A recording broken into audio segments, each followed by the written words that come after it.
Hello everyone, and now welcome to game number 2 between Happy and Lynn. Happy and Lynn. Well, if you missed game number 1, definitely check it out. A great nail biter going back and forth. And one of those situations, well, I talked about game 1 plenty in game number 1. If you guys haven't seen it, go ahead and check it out. If you have seen it, well, stick around and enjoy game number 2. Happy spawning as the blue undead player on Turtle Rock, a goodie, an oldie but a goodie classic of a map here at that 4 o'clock location. Meanwhile, Lynn on the other side of the map here, Lynn spawning as the yellow orc at what I will call the 9 o'clock position here on Turtle Rock. Yeah, some classic maps today, and this is how you know when the map pool is healthy, at least for me. I'm actually excited to see an undead versus orc matchup on Turtle Rock after just watching an undead versus orc matchup on Twisted Meadows. The game has shifted enough to where I wanted to see what the meta style of play looks like on these maps now. In the years past, when we were watching these games, well, undead may look the same, but going Farseer Headhunter just wasn't in the cards. Do I miss close spawns here? Only as a human player if I wanted the cheese. But overall, no. I like these more interesting games with a little bit of space against your opponent, knowing that you can at least do a little bit of creeping before you are found out. Coming back around here, we are looking at a Death Knight. We are getting up some ghouls, and well, we are going in for a Farseer. So Farseer first, tech to tier 2 before barracks. Warmail is already down as Burrow Rush. Also like close spawns too. Maybe I like the change. Yeah. Coming back through, Farseer already on the way out, checking to see where exactly his opponent is. In game number 1, we saw Lynn do exactly this, be very aggressive with his hero to try and spot what his opponent is doing and shut down some of his creeping. Happy perhaps knowing and understanding this, quickly trying to take down these sea turtle hatchlings and just trying to be a split second faster overall by using a death coil to finish off or at least deal damage to that giant sea turtle. Coming back across here, Farseer continuing to poke and damage onto those ghouls as the spirit wolves are already diving into position. Tech to tier 2. As I mentioned already started and now nearly halfway done, as the Farseer is looking to perhaps finish off some of these ghouls or at least put in some pressure here. All right, how much damage can be done here? Farseer wants to get in that last shot onto those sea turtles and trying to rack things up. Farseer doesn't get that damage as the Death Knight gets all the experience right there. Farseer finally getting in a little bit of experience there. One Spirit Wolf is running back the other direction here as the Death Knight, now with Unholy Aura, should be able to get a Death Coil on that ghoul if it becomes necessary. Farseer still trying to chase after that ghoul. Death Knight getting into harm's way, getting in front of that Farseer, making sure that it is unable to, well, take down this ghoul easily. Coming back around, Happy still looking to scout out his opponent. We are getting up that Voodoo Lounge as well. Tech to tier 2 is nearly done. You better believe Raiders are in store alongside, well, a Tauren Chieftain and some Kodos. Death Knight still wandering back on the other side here. And this map, although there are a decent number of creep camps, this map, Turtle Rock, is very different in its style in that there's a lot of these narrow passageways. Melee units generally have a little bit more of a difficult time on a more closed map like this. But, well, headhunters, if they're just caught far away from everything else, that could spell some problems too. All right, in comes some damage here. Spirit Wolves are trying to rack up damage, denied by the creep camps as well. More attacking getting underway as the sea turtle hatchings are doing a bit of a pushback. Ghouls able to easily surround that Farseer. Farseer is trying to break free, not going to be able to do it as the Farseer uses a Scroll of Town Portal down to 23 hit points. And some players ask me, is it better to let your level 1 hero die, or is it better to burn through that expensive Scroll of Town Portal? And, well, for Orc players, it is often better to just use the Scroll of Town Portal as you have the option for that healing salve to get your hero back up to a decent amount of hit points quickly without a high cost. Unlike human Scroll of Regeneration, although it is a very powerful heal, it is better for a large group of units, not just healing up one single unit. And as we're looking at the Tauren Chieftain sitting now at level 1. All right. Continuing to push on through here. Tauren Chieftain sitting at level 1, trying to get up to level 2. Death Knight sitting at level 2, getting very close to level 3. Farseer does have a Scroll of Speed and Healing Salve, and really challenging or keeping that Death Knight at bay. Tauren Chieftain wants to get up to level 2 and does get exactly that there. Slippers of Agility and Claws of Attack will help just a bit. Tauren Chieftain now at 2 does have Stomp and Endurance Aura. Meanwhile, Farseer still running out across the map, perhaps trying to find where those ghouls are. Boomer Games. Oh, teching the Stronghold, now teching into Tier 3, interestingly enough. All right, we are looking at a player's forces are under Boomer attack. Games. A town is under siege. Boomer stands for Baby Boomer. I know I'm not a Baby Boomer. I'm not even... Technically, I'm not even Gen X, so, yeah. Coming back around, Ogre Warrior going to easily get taken down. Farseer continuing to get in a little bit of experience kills there, picking up the Claws of Attack +5, trying to deny that experience away as the Spirit Wolves purposely perhaps going to try and aggro and bring some damage back across here. Happy's Lich down to 131 hit points before the Death Coil heal, as the Farseer now going to be coming back around. There's a big Frost Nova as well. Damage racking on up as that Sentry or that Watcher Ward is dropped, giving permanent vision on this important highway here on Turtle Rock. I am doing fairly well. Tauren Chieftain now with dual Claws of Attack. No, Farseer with triple Claws of Attack +5, dealing +15 damage per attack as we see a giant stomp hitting down multiple units, trying to clear out a very, very dangerous creep camp right under Happy's nose. Death Knight going to go ahead and pick up a Tome of... No, Lich going to pick up that Tome of Intelligence +2, having a little bit of bonus damage as we are seeing the tech to Tier 3. Stronghold not yet done. We are going into Headhunters, Berserkers, and perhaps that Berserker upgrade. Tauren Chieftain sitting at level 2. Did we see that rune of Healy being used? I gotta believe it, as we're looking at a little bit of additional damage. That Forest Troll Berserker going to get taken down. Farseer going to make its way down, and he adds a Claws of Attack +12 as that final bit there. Farseer, big damage indeed. Could just one... It's pretty much critical striking every time, right? Its average damage is 27 without the Claws of Attack. So every time that Farseer hits, it is dealing 54 damage on average, which is essentially a critical strike. The 30-year-old boomer meme. Everything past 30 is a boomer nowadays. Ah, I see. Coming back around, Forest Troll Warlord going to, well, absorb a bit of damage here. Ogre Warrior going to get taken down. There goes one. Another one going to get taken out as well. Farseer wants to get up to level 3 here. And with that many Claws of Attack, Chain Lightning Shockwave does actually make a lot of sense, as the Farseer is able to poke quite a bit of damage from a distance. All right, Sobe Mask there, Slippers of Agility.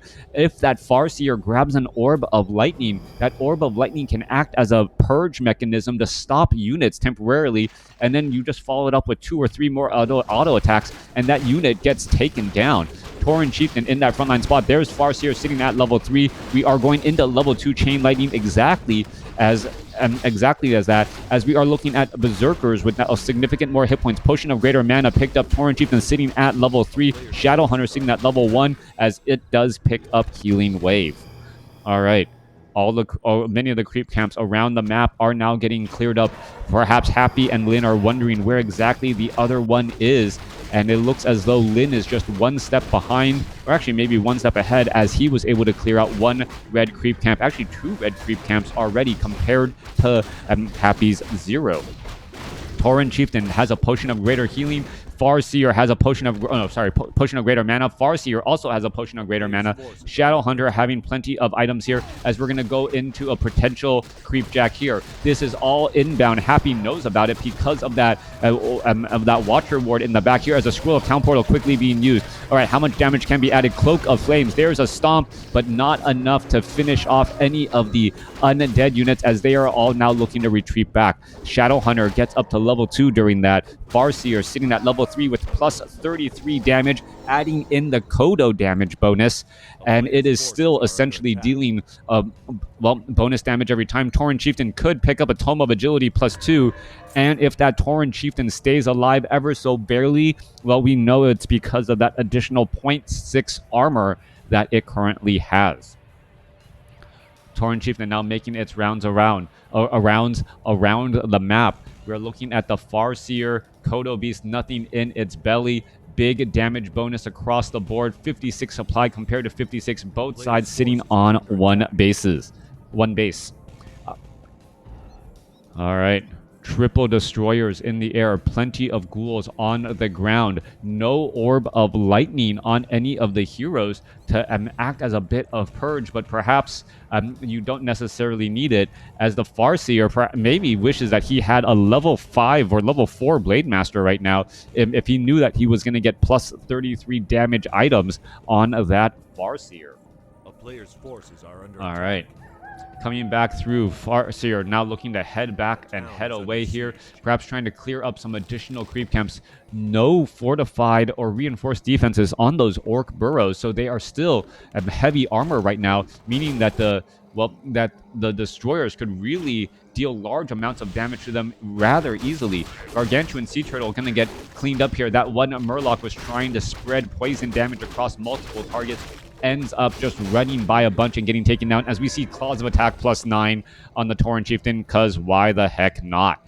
All right, Farseer now with plus 42 damage and a Sobi Mask. I don't think I've seen it ever this high ever, as the Tauren Chieftain is going to try to hide in that frontline spot. Healing Wave bouncing around as we're looking at some quick kills because of that Death Coil Frost Nova 1-2 combination.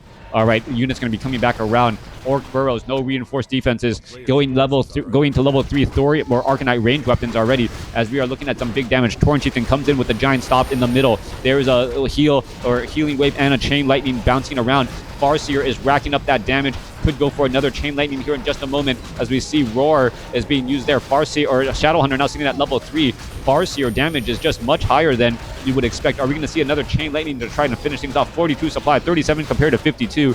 And that Farseer chain lightning damage able to pick off units, and after it just bounces around so much. There goes a stomp, as we're going to see perhaps a destroyer get taken down as well. 48 supply compared to 30, and this is not looking good for Happy at all. Happy down to 28 supply, going to lose an Obsidian statue as well. It gets taken down as we only see the heroes left. But then again, an undead hero, if an undead player named Happy has all three of his heroes, he is still in this game.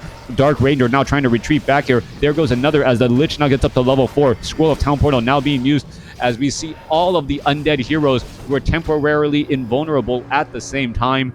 2 potions of invulnerability and a Scroll of Town Portal to whisk them all away. All right, Death Knight sitting at level 4, Lich sitting at level 4, Dark Ranger sitting at level 3, creep camps trying to be cleared. Death Knight runs off to the north, sees, wait a second, when exactly did this creep camp get cleared up?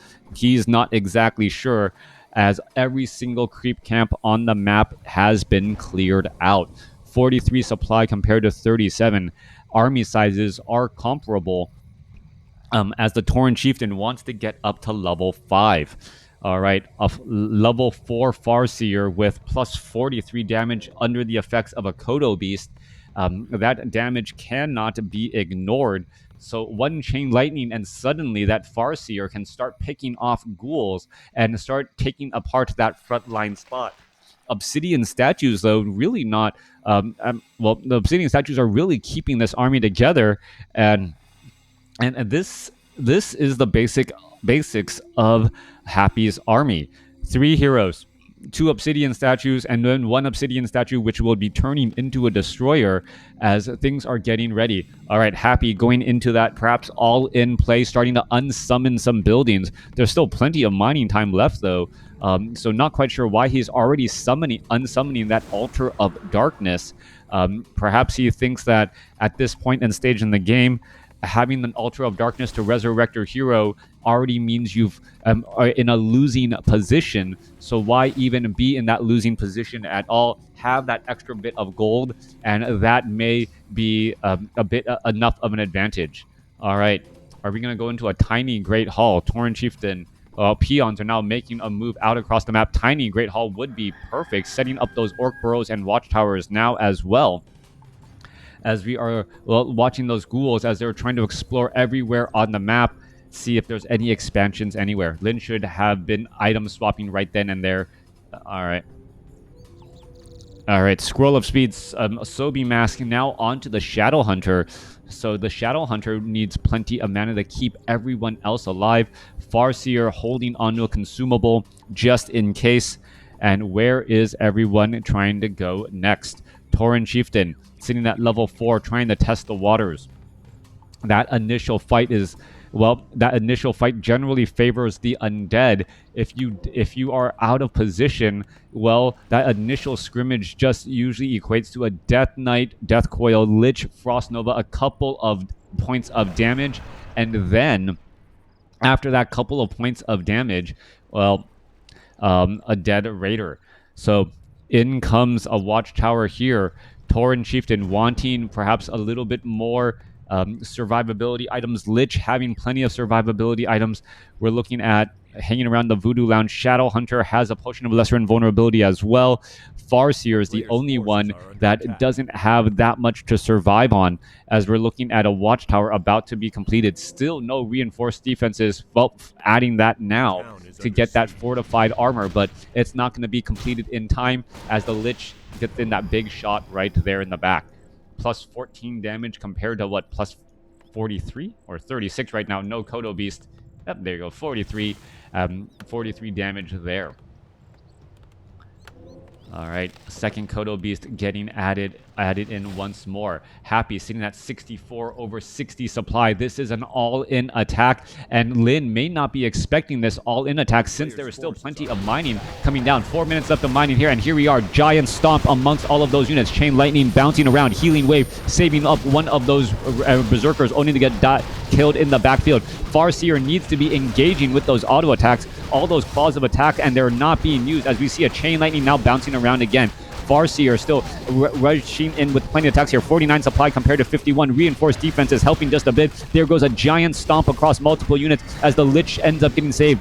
Shadow Hunter sitting at level 4. Farseer needs to attack. Why have plus 43 damage if you are not engaging against any of those units, as stomps are still coming into position here. Each of those auto attacks represents large amounts of damage as the Death Knight down to 300 hit points. There is a stomp. Is the Death Knight going to be able to survive? No, he is not. And a Death Knight, an undead army without a Death Knight is not an undead army at all, as Happy gives the GG. Happy gives the GG, losing this matchup against Lin, going with an all-in strategy before his gold mine was taken down. You actually saw him unsummoning a couple of Ziggurats as well. That's how he was upside down on supply in that final push. Perhaps he was hoping to keep Lin off guard on the timing of that all-in attack, but really a couple of well-placed stomps by that Tauren Chieftain and being able to stun the battle long enough and then following up with Chain Lightning to remove many of those ghouls. I would have liked to see that Farseer engaged in the battle a little bit more. It felt like he was a bit ranged out a little bit often, and when you have that strong of an auto attack, it's like pulling your Blade Master, having your Blade Master not involved in the battle, even though it is one of your major damage dealers. In the end, it still came out ahead. Thanks for watching. Thanks for listening. Hope you guys enjoyed it.